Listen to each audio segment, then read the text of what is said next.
Time now for Utah's most accurate forecast with Cesar Cornejo, Weather Rate certified 10 years in a row. All right, Cesar, I tell you what, everything in the weather world is always so fascinating, like that video from Poland. It is amazing, especially given the fact that it's ice that's very sticky. We think of ice as slippery, and you know what?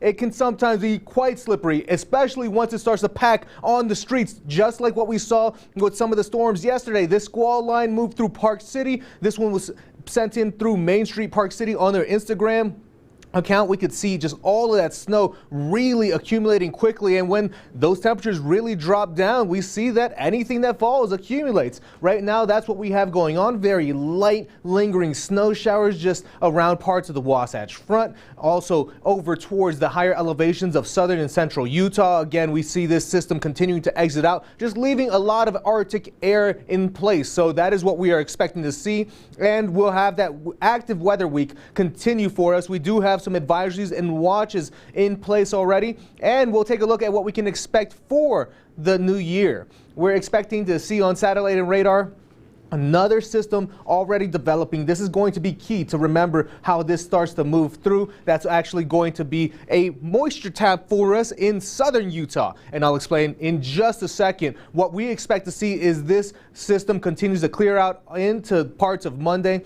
We have another system here making its way in from parts of British Columbia. Again, remember the one over towards southern California. As that moves on in throughout the day, we're going to see quite a lot of rain and snow in central and southern Utah. Lingering stuff here up in northern Utah, not as much moisture to work with, but then that continues throughout the overnight hours into parts of Thursday as well as it clears out. And then we see another system making its way in, bringing in some overnight snow for parts of Thursday into Friday morning, and that'll continue as well throughout the day. Not going to see a lot of it towards the evening time frame of Friday, but we are expecting to see much colder temperatures as well. That's why we have these winter weather alerts.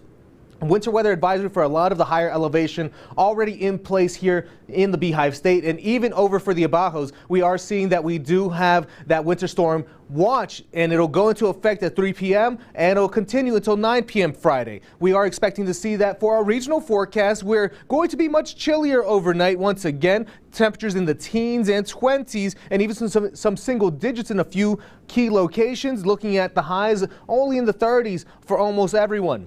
St. George's 7-day forecast will be at 39 tomorrow. A chance of rain and snow will continue throughout Wednesday and then even Friday, with mostly rain at first, and then as we cool down, seeing some snow action as well. Drier throughout the weekend, but very chilly once again, with temperatures only hanging around those mid-30s. Looking at the Wasatch Front, we're expecting to see those snow chances continue throughout Wednesday, Thursday, Friday, and even parts of Saturday morning, with temperatures really cooling down for us as we go into the new